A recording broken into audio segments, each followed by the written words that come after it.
তাফসীর মাহফিল CHP।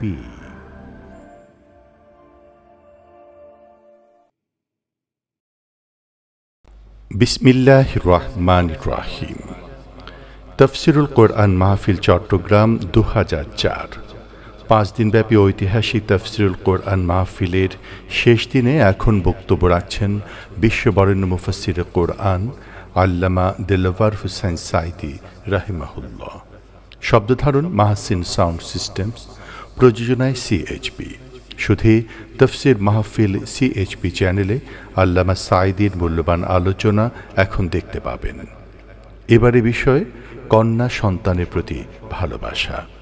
তাফসীরুল কোরআন মাহফিল চট্টগ্রাম ২০০৪ পঞ্চম দিনের তৃতীয় পর্ব। প্রিয় ভাই সব, রাসূলুল্লাহ যদি দোয়া করতেন, আল্লাহ আমার একটা ছেলে দাও, ছেলে হয়ে যেত, ঠিক না? কিন্তু তিনি দোয়া করেন নাই। ছেলে মেয়ে তিনি উভয়কে ভালোবেসেছেন এবং কন্যা সন্তানের গুরুত্ব আল্লাহ বেশি দিয়েছেন, রাসূলুল্লাহ বেশি দিয়েছেন, কোরআন হাদিস নারীর গুরুত্ব সব থেকে বেশি দিয়েছেন। প্রিয় ভাই সব, নবী করিম সাল্লাল্লাহু আলাইহি ওয়াসাল্লাম নিজের কন্যাকে এত ভালোবাসতেন, কোন জায়গায় যাওয়ার সময় সকলের শেষে হযরত ফাতেমা রাদিয়াল্লাহু তাআলা আনহাকে বলে যেতেন, আর কোন দিক থেকে আসলে সকলের আগে হযরত ফাতেমার সঙ্গে তিনি দেখা করতেন, সবার আগে। হাদিস শরীফে এসেছে, একবার নবী করিম সাল্লাল্লাহু আলাইহি ওয়াসাল্লাম মুখ মলিন করে বসে আছেন। সাহাবায়ে কেরাম নবী করিম সাল্লাল্লাহু আলাইহি ওয়াসাল্লামের সঙ্গে কথা বলতে সাহস পাচ্ছে না কেউ। কিছুক্ষণ পরে তিনি উঠে গেলেন হযরত আলীর ঘরে। আরো কিছুক্ষণ পরে তিনি ঘর থেকে বেরিয়ে এলেন হাসি খুশি মেজাজ নিয়ে। সাহাবায়ে কেরাম ভরসা পেলেন, বললেন, ইয়া রাসূলুল্লাহ, আমরা তো কিছুই বুঝতে পারি নাই, কথা বলতেও সাহস পাই নাই, আপনার চেহারার অবস্থা এরকম ছিল, আমরা ভয় পেয়ে গেছি। আবার হযরত ফাতেমার ঘরের থেকে ফিরে এসে আপনার সুন্দর চেহারা, আবার হাসি খুশি হয়েছে, কারণ কি বুঝলাম না। নবী করিম সাল্লাল্লাহু আলাইহি ওয়াসাল্লাম বলছেন, ওদের মধ্যে একটু মনোমালিন্য হচ্ছিল আর আমি খুব কষ্ট পাচ্ছিলাম। ওদের মধ্যে, বুঝতে পেরেছেন, হযরত ফাতেমা এবং আলীর মধ্যে। নবী করিম সাল্লাল্লাহু আলাইহি ওয়াসাল্লাম বলছেন, আমি ভিতরে গেলাম, দুজনকে মিটমাট করে দিয়ে আসলাম, এখন তারা হাসি খুশি, আমার তাই খুশি ফিরে আসছে। ফাতেমাকে আমি ভালোবাসি, ফাতেমা আমার কলিজার টুকরা, ফাতেমাকে যে কষ্ট দেয় সে মুহাম্মদ সাল্লাল্লাহু আলাইহি ওয়াসাল্লামকে কষ্ট দেয়। সুবহানাল্লাহ। প্রিয় ভাই সব, আল্লাহ তাআলা কন্যা হিসেবে নারীর এই মর্যাদা দিয়েছেন। এবার এই কন্যা আস্তে আস্তে বড় হয়ে বধূতে পরিণত হয়ে যায়, আর যখন বধূ হলো তখন আল্লাহ কি বলছেন দেখেন, ওয়ামিন আয়াতিহি আন খালাকা লাকুম মিন আনফুসিকুম আজওয়াজান লিতাসকুনু ইলাইহা ওয়া জাআলা বাইনাকুম মাওয়াদ্দাতান ওয়া রাহমা। আল্লাহ তাআলা বলেন, আল্লাহর অসংখ্য নিদর্শনের ভিতরেও এটাও নিদর্শন যে তিনি তোমাদের থেকে তোমাদের জোড়া, তোমাদের স্ত্রীদেরকে সৃষ্টি করেছেন এই জন্য, লিতাসকুনু ইলাইহা, যাতে করে তাদের কাছে তোমরা তোমাদের মনের প্রশান্তি খুঁজে পাও, আর তোমাদের উভয়ের মধ্যে আমি ভালোবাসা আর করুণা সহৃদয়তার সৃষ্টি করি। লক্ষ্য করুন, এখানে আল্লাহ তাআলা বলছেন, ওয়া জাআলা বাইনাকুম মাওয়াদ্দা ওয়া রাহমা। প্রথমে ভালোবাসা, তারপরে দয়া। যখন এই ভালোবাসাটা আল্লাহ দিয়ে দিলেন, মনে করেন ছেলে হলো ঢাকার, মেয়ে হলো চট্টগ্রামের। চট্টগ্রামের মেয়ে শুটকি খুব পছন্দ করে, কিন্তু ঢাকার ছেলে শুটকি পছন্দ করে না। ঢাকার ছেলে বলে আমার কাপড় কোথায়, আর চিটাগাংয়ের মেয়ে বলে আর খড়ডে। এটা সমস্যা হয়ে গেল না? কথা তো মিলল না, ভাষায় মিল নাই, কথায় মিল নাই, রুচিতে মিল নাই। ঘন্টায় ঘন্টায় মারামারি হওয়ার কথা, কিন্তু মারামারি হয় না। ওয়া জাআলা বাইনাকুম মাওয়াদ্দা, আল্লাহ বলেন আমি ভালোবাসা সৃষ্টি করে দিছি। সুবহানাল্লাহ, কইতে ইচ্ছে করে না? এই ভালোবাসা হয় বিশেষ এক উদ্দেশ্যকে কেন্দ্র করে, এই ভালোবাসার সৃষ্টি হয়। জীবনের যখন যৌবনে ভাটা পড়ে, ওয়া জাআলা বাইনাকুম মাওয়াদ্দাতান ওয়া রাহমা, যখন ওই যৌবনকালটা চলে গেল, তারপরে আল্লাহ তাআলা বলছেন আমি রহমত সৃষ্টি করি। স্বামী স্ত্রীর মধ্যে করুণা, দয়া, মহব্বত সৃষ্টি করি, বুড়ার কাছে তখন বুড়ি অত্যন্ত প্রিয় হয়ে যায়, আর বুড়ির কাছেও বুড়ো না হলে আর চলে না। আমাদের কবি আল মাহমুদ ভাই বোধহয় নিশ্চয়ই বুঝতে পারেন, মরিচ পাকলে নাকি জাল হয় বেশি। সুতরাং আল্লাহ রাব্বুল আলামিন বলছেন ওয়াজআলা বাইনাকুম মাওয়াদ্দাতান ওয়া রাহমা, আমি প্রথমে ভালোবাসার সৃষ্টি করি, পরে উভয়ের মধ্যে করুণা আর সহৃদয়তার সৃষ্টি করে দিই। বুড়া ছাড়া বুড়ি চলে না, বুড়ি ছাড়া বুড়া চলে না। কে করেন? আরে ভাই জোরে কর না, কে করেন? যালিকুমুল্লাহু রাব্বুকুম, এই হচ্ছে আমাদের আল্লাহ, ইনি হচ্ছেন রব। এবং এই স্ত্রী বানিয়ে দিলেন তোমার, কলেমাকে সাক্ষী রেখে স্ত্রী তোমার জন্য হালাল হয়ে গেল, পুরুষের জন্য হালাল হলো। এখন আল্লাহ বলছেন হুন্না লিবাসুন লাকুম ওয়া আনতুম লিবাসুন লাহুন, তারা তোমাদের ভূষণ স্বরূপ, তোমরা তাদের ভূষণ স্বরূপ। স্ত্রী স্বামীর পোশাক স্বরূপ, স্বামী স্ত্রীর পোশাক স্বরূপ। লক্ষ্য করুন আল্লাহর কথার মধ্যে কত বিজ্ঞানসম্মত কথা। আগেই বলেন সুবহানাল্লাহ। পোশাক মানুষের কি করে? পোশাক মানুষের লজ্জাকে নিবারণ করে, পোশাক মানুষের শীত এবং গ্রীষ্ম থেকে শরীরকে হেফাজত করে, পোশাক মানুষের শরীরের আয়েবকে ঢেকে রাখে। পিঠে যদি এত বড় একটা দাগ থাকে, বুকে যদি দাগ থাকে, জামাটা পরলে পরে দাগ আর দেখা যায় না, ঠিক কিনা? ঠিক কিনা?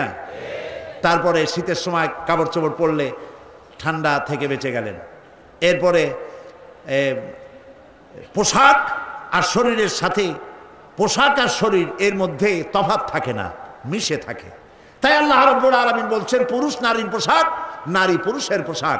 অর্থাৎ নারী তার স্বামীর কোনো বদনাম, তার পোশাক যেমন তার শরীরের আয়েবকে ঢাকে রাখে, স্ত্রী তেমন তার স্বামীর সমস্ত দোষকে গোপন করবে এবং নিজে ইসলাহ করার চেষ্টা করবে, তাকে ভালোবাসবে। আর স্বামীও স্ত্রীর সমস্ত আয়েবকে গোপন করবে, দোষ বলে বেড়াবে না, তাকে সম্মান করবে, তাকে মহব্বত করবে। প্রিয় ভাই সব, স্বামী স্ত্রীর মহব্বত এক বিশাল নিয়ামত, জান্নাতের নিয়ামত। হতে পারে আপনার ঘরের মধ্যে এসি আছে, ফ্রিজ আছে, রেফ্রিজারেটর আছে, আপনার ঘরের মধ্যে আধুনিক জীবন ধারণের সামগ্রী, সুখ সামগ্রী যা দরকার সব আছে, কিন্তু বউ দাজ্জাল মার্কা, বউ কথা শোনে না, অথবা স্বামী দাজ্জাল মার্কা, কথায় কথায় ঝগড়া করে। এই ঘরে কি শান্তি আছে? বলেন না শান্তি আছে? শান্তি নাই। এর থেকে বরং পাহাড়তলি রেল স্টেশনের বস্তিতে সারাদিন রিক্সা চালায়া রিক্সা চালক ঘরে গিয়ে ঢুকেছে, মোটা আটার পুরু রুটি, মোটা ডাইল পাতলা করে রান্না করা, এগুলো বউ পাশে বসে খাওয়াচ্ছে, পাশে বসে খাওয়ায়। ঘরে পাখা নাই, আঁচল দিয়ে বাতাস করে, খায় না, আরো বলে যে আরেকটু খাও, খুব কষ্ট করছো, গামটা মুছায় দেয়। এরপরে বউর হাতের এই আধা গন্ধ হাদা সিদ্ধ ডাইল আর রুটি খাইয়া ইটের মতো শক্ত বালিশ মাথার তলে দিয়া এমন আরামের ঘুম দেয়, তার নাকের গর্জনে ট্রাকের ইঞ্জিন ফেল, ঠিক কিনা?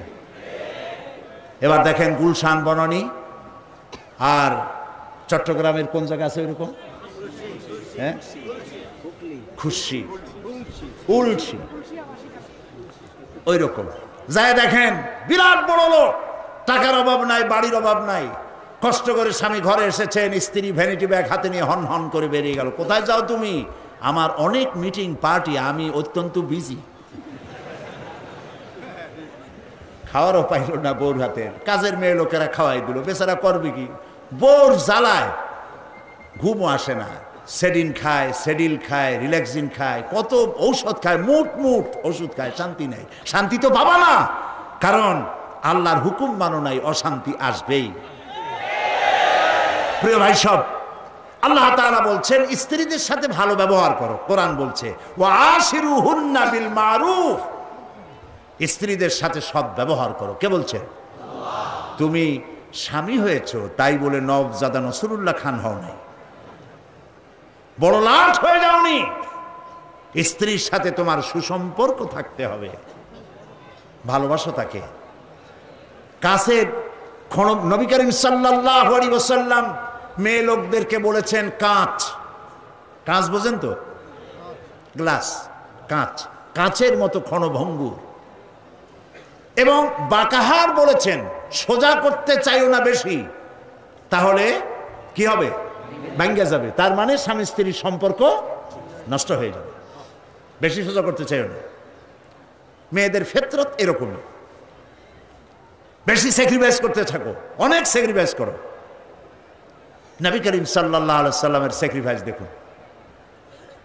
হযরত আয়েশা বলেন, নবীজি রাষ্ট্রীয় কাজ শেষ করে একদিকে নবী, বিশ্ব নবী, আর একদিকে প্রেসিডেন্ট, সুবহানাল্লাহ বলেন,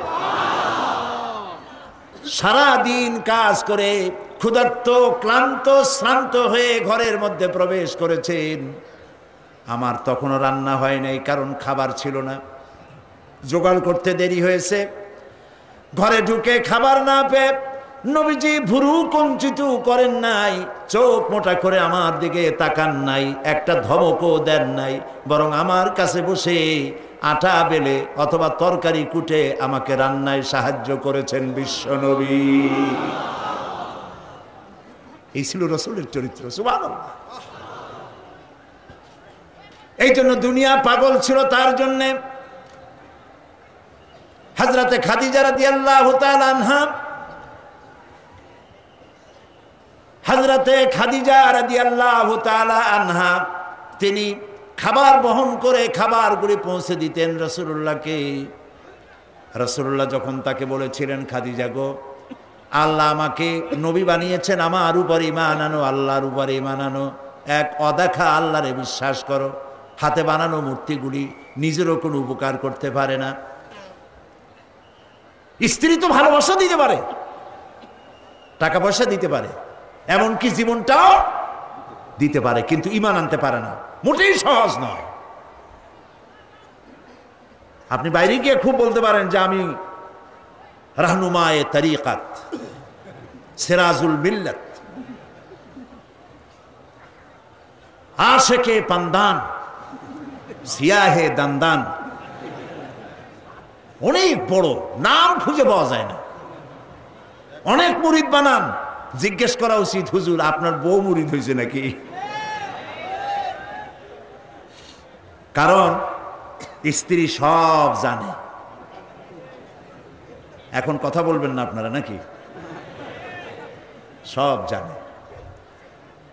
আপনি কেমন আপনার স্ত্রী জানে, আপনার ড্রাইভার জানে, আপনার সাথে যারা তারা জানে আপনি কি বলেন আর আপনার আচরণ আর আমলটা কেমন। ফাঁকি দেওয়া যাবে না। সুতরাং স্ত্রীকে ফাঁকি দেওয়া খুব কঠিন। আল্লাহর নবী যখন হযরত খাদিজাকে দাওয়াত দিলেন, আমি আল্লাহর নবী, আমার উপর ঈমান আনো, আর এক অদেখা আল্লাহর উপর ঈমান আনো, যিনি তোমারে আমারে সৃষ্টি করেছেন তার উপর ঈমান আনো। হযরত খাদিজা এক মুহূর্ত দেরি করেন নাই, সঙ্গে সঙ্গে উচ্চারণ করেছেন লা ইলাহা ইল্লাল্লাহু মুহাম্মাদুর রাসূলুল্লাহ। নবী করিম সাল্লাল্লাহু আলাইহি সাল্লাম বলেছেন, আল্লাহর আকাশের নিচে জমিনের উপরে খাদিজার মতো উত্তম মহিলা আর নাই। হযরত আয়েশা বলেন, নবীজি একদিন এক রাতে আমার কাছে ঘুমানো ছিলেন। আমি ঘুম থেকে জেগে দেখি নবীজি নাই।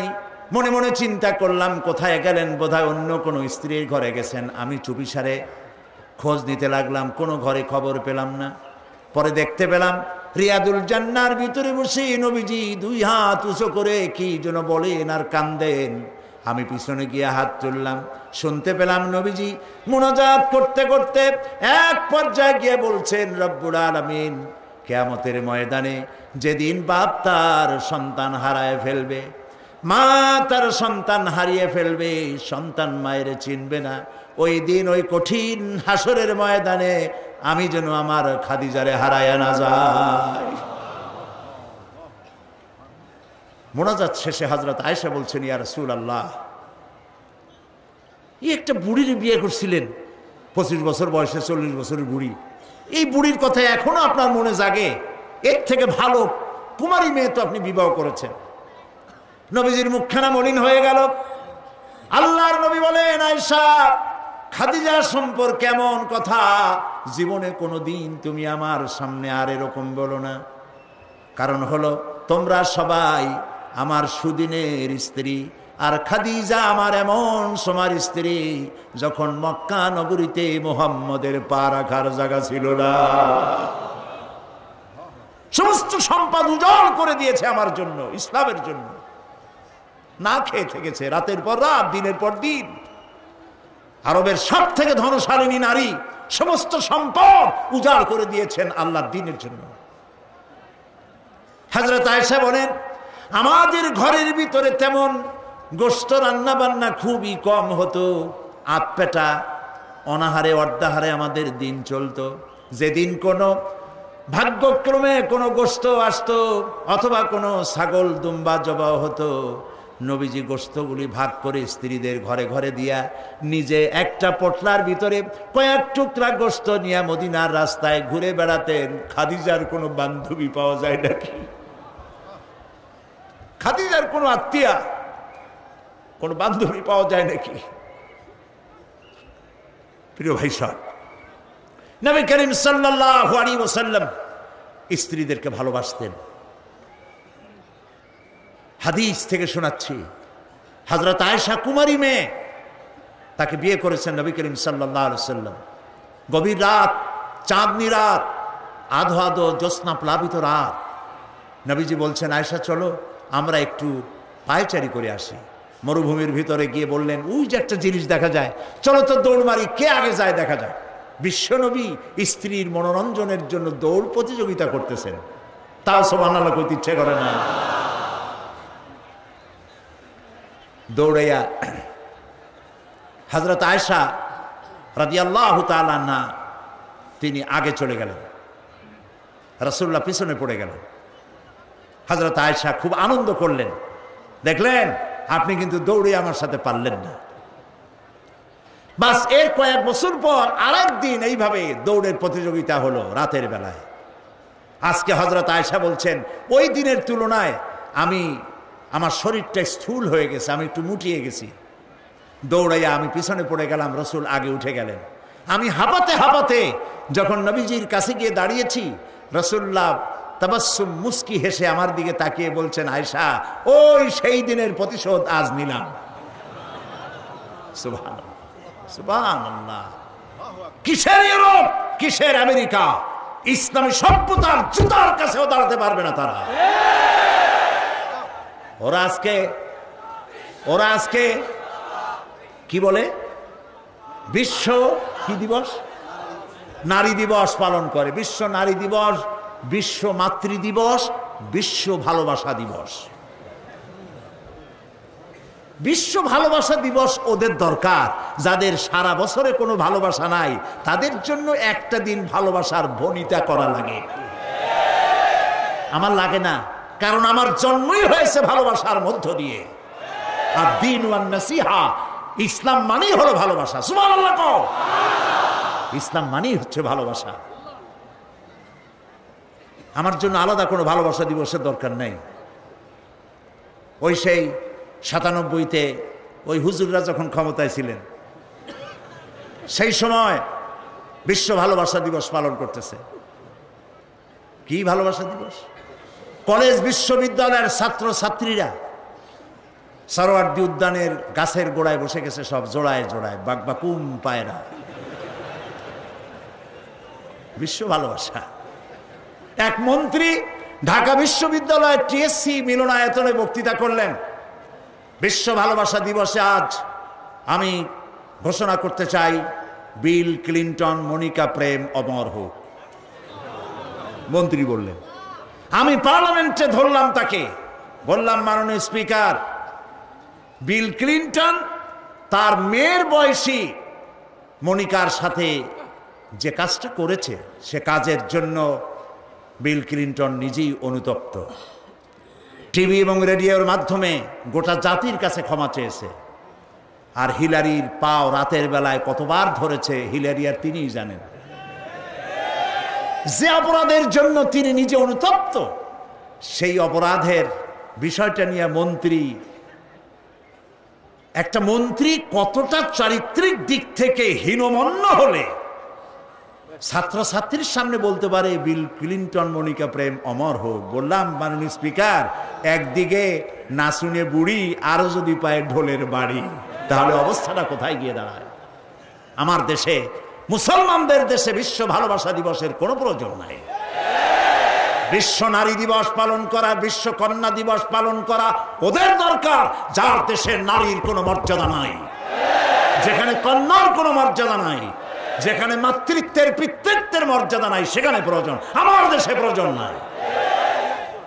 দিবস পালন করতে করতে এখন কৃষক দিবস পালন করতেছে। কালকের পত্রিকায় দেখলাম বিশ্ব পায়খানা দিবস। আমি জানি না আপনারা বিশ্বাস করবেন কিনা, আমার নিজের চোখ দিয়ে দেখছি, পত্রিকাটার নাম আমি নিলাম না, এটা জঘন্য পত্রিকা, এখন বুঝে নিতে পারে। বিশ্ব পায়খানা দিবস, নওজুবিল্লাহ, মানে তালাশ করে পায় না, করবে কি? এরপরে দেখলাম ঢাকায় দেওয়ালে লেখা বিশ্ব চিন্তা দিবস। তো বিশ্ব চিন্তা দিবসের এটার থিমটা কি, করবেটা কি? তো যারা আয়োজক তারা বলল যে আমরা ওই বিশ্ব চিন্তা দিবসে রাস্তার মোড়ে মোড়ে বসে চিন্তা করব যে আদৌ কোনো ব্যাপারে আমরা চিন্তা করতেছি কিনা। নাউজুবিল্লাহ মিন যালিক। পাগল কি গাছে ধরে? প্রিয় ভাই সব, আল্লাহ রাব্বুল আলামিন নারীর অধিকার দিয়েছে, কোরআন দিয়েছে, হাদিস দিয়েছে। বুক ভরে বলেন আলহামদুলিল্লাহ। প্রিয় ভাই সব, ইসলাম দিয়েছে নারীর অধিকার। রাসূলুল্লাহ বলছেন আদ-দুনিয়া কুল্লুহা মাতাউন ওয়া খায়রুল মাতাইদ দুনিয়া ইমরাতুস সালিহা।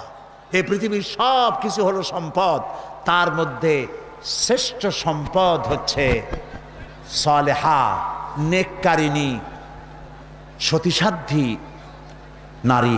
আলহামদুলিল্লাহ বলেন। আল্লাহর নবী বলেন আমার কাছে তিনটি জিনিস প্রিয়, নামাজ আমার কাছে প্রিয়, সুগন্ধ আমার কাছে প্রিয়, আর স্ত্রী আমার কাছে প্রিয়। সুবহানাল্লাহ। এই তিনটি জিনিস আমার কাছে প্রিয়। আপনার স্ত্রীকে আপনি তো এই জন্য তাকে সম্মান করবেন, ভালোবাসবেন, অনেক কারণ আছে।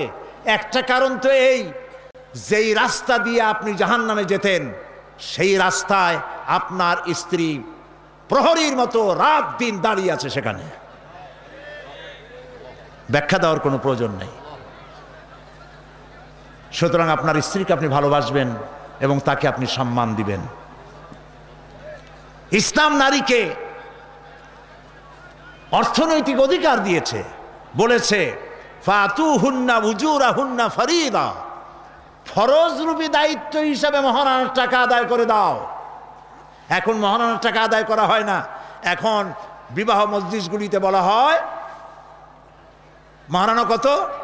মহারানা হচ্ছে 21,21,101 টাকা, 11,11,101 টাকা। একটা 1 টাকা থাকা লাগবে। কোথায় পাইছেন এটা? একটা 1 টাকা থাকা লাগবে। আর এই যে মহারানা বাঁধা হয়, এই মহারানার টাকা আদায় করা অধিকাংশ ক্ষেত্রে আদায় করা হয় না। কথা ঠিক কিনা? কথা ঠিক কিনা? বরং উল্টা মহারানা আদায় করে নেয়। কারণ বলেন পাত্রপক্ষ। পাত্রপক্ষ মহারানা আদায় করে নেওয়ার সময় আদায় করার জন্য ঘটক, এগুলোরে কি বলে? ঘটক। কোন কোন এলাকায় এদেরকে উচ্চে নাক বলা হয়।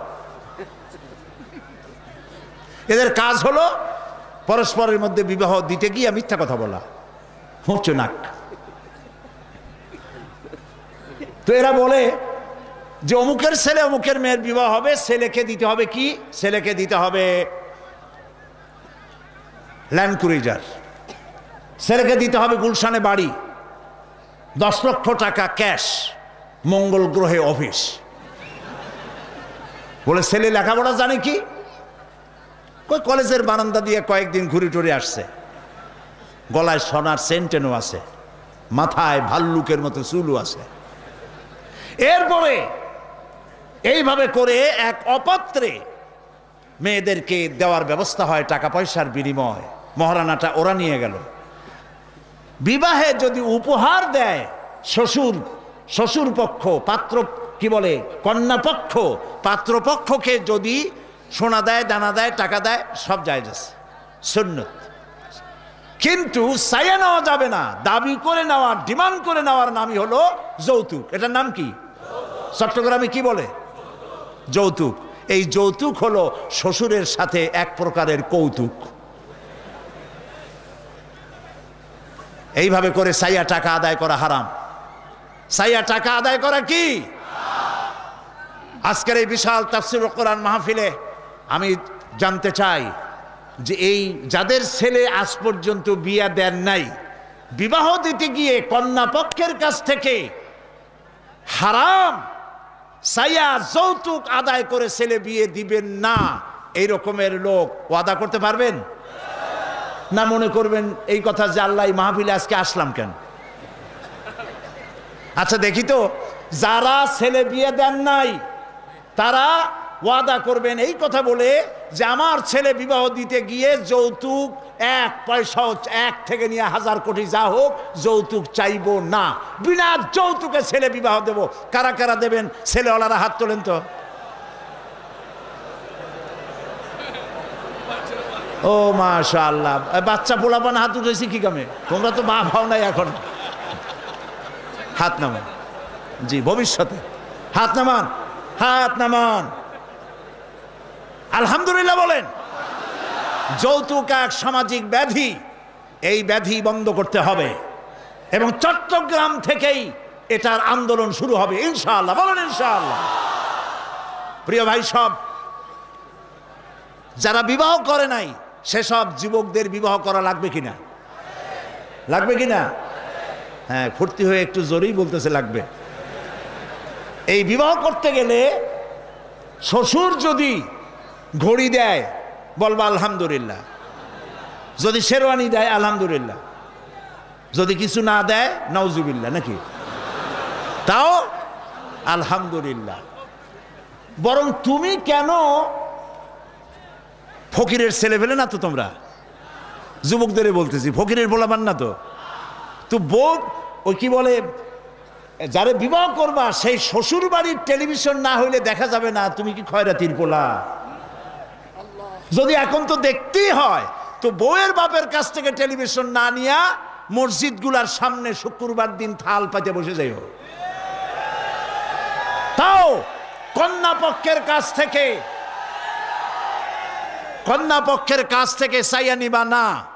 কিছু দিলে আলহামদুলিল্লাহ, না দিলেও বিনা যৌতুকে নিজের পায়ে দাঁড়াইয়া চাকরি করে বিয়ে করবা। চাকরি কামাই রোজগার না করিয়া নিজে বাপের হোটেলে খাও, আরো একজন আনিয়া মেহমান বানাইও না। কাজ করবে, চাকরি করবে, ব্যবসা করবে, তারপরে নিজের টাকা দিয়া, বাপের টাকা দিয়া বিয়ে করিয়া বউরে রানী বানাইয়া ভালোবাসার সিংহাসনে বসাবে, তাকে কোনো কিছু খোটা দিবে না। এটা এই জন্য বলি, বাংলাদেশে একটা কি বলে ওটাকে, যৌতুকের একটা গরু দেওয়া হয় নাই, টেলিভিশন দেওয়া হয় নাই বলে গরুর মতো পিটিয়ে স্ত্রীকে হত্যা করা হয়েছে। হাজারো ঘটনা বাংলাদেশে আছে। বিনা যৌতুকে বিয়ে করবে যে সব বীর তরুণ চট্টলার যুবকের এবার হাত উঁচু করে দেখা। ও মাশাআল্লাহ, এখন তো দেখা যায় কেউ বিয়ে করে নাই।